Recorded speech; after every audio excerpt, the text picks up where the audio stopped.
اللہ کو راضی کر کے دنیا بناؤ تو تمہاری جنت کا ذریعہ ہے۔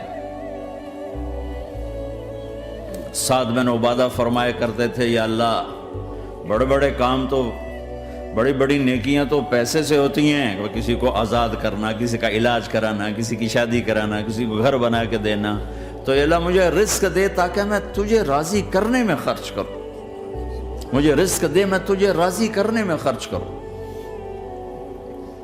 لیکن یہ پیچھے دو غلط ذہن بنے کہ پیسہ ہی سب کچھ ہے، اس نے دنیا کو آگ لگا دی ہے، آگ لگا دی ہے۔ ایک آدمی اپنی اچھی گاڑی بنانے کے لیے اور اپنا اچھا گھر بنانے کے لیے ہزاروں بچوں کو نشے پہ لگا دیتا ہے، ان کی زندگیاں تباہ کر دیتا ہے۔ یہ کبھی سکھی رہ سکتا ہے؟ اور اگر یہ 4 دن موج میلہ کر بھی لے گا تو کیا پیچھے موت نہیں؟ کیا آگے قبر نہیں؟ کیا آگے حشر نہیں؟ کیا آگے اللہ کے سامنے کھڑا ہونا نہیں ہے؟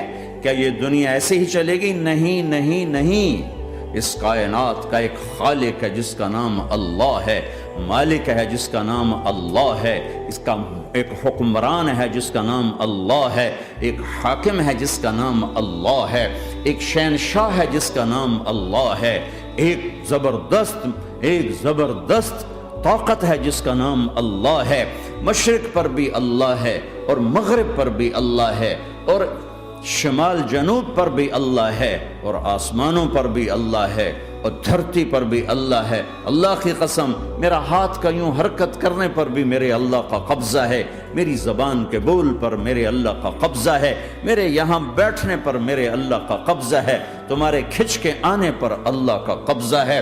آسمان کی چھت میرے اللہ کے قبضے میں ہے، زمین کا فرش میرے اللہ کے قبضے میں ہے، ہواؤں کے جھونکے میرے اللہ کے قبضے میں ہے، سردی کا موسم میرے اللہ کا ارادہ ہے، گرمی کی تپش میرے اللہ کا ارادہ ہے، بادلوں سے پانی کا گرنا میرے اللہ کا ارادہ ہے، برف کا گرنا میرے اللہ کی بادشاہی ہے، اور طوفانوں کا آنا، بجلیوں کا چمکنا، بادلوں کی گرج، موسموں کا تبدیل ہونا، درختوں کے پھلوں کے ذائقوں میں خوشبو، پھلوں میں مٹھاس، پھلوں کے اوپر کور، چھلکے، ان کے رنگ، ان کے ذائقے، اور تھنوں کے اندر دودھ، اور ہرن کے نافے میں مشک، اور سانپ کے منہ میں زہر، اور مکھی کے منہ میں شہد، یہ سب میرے اللہ کا ارادہ ہے۔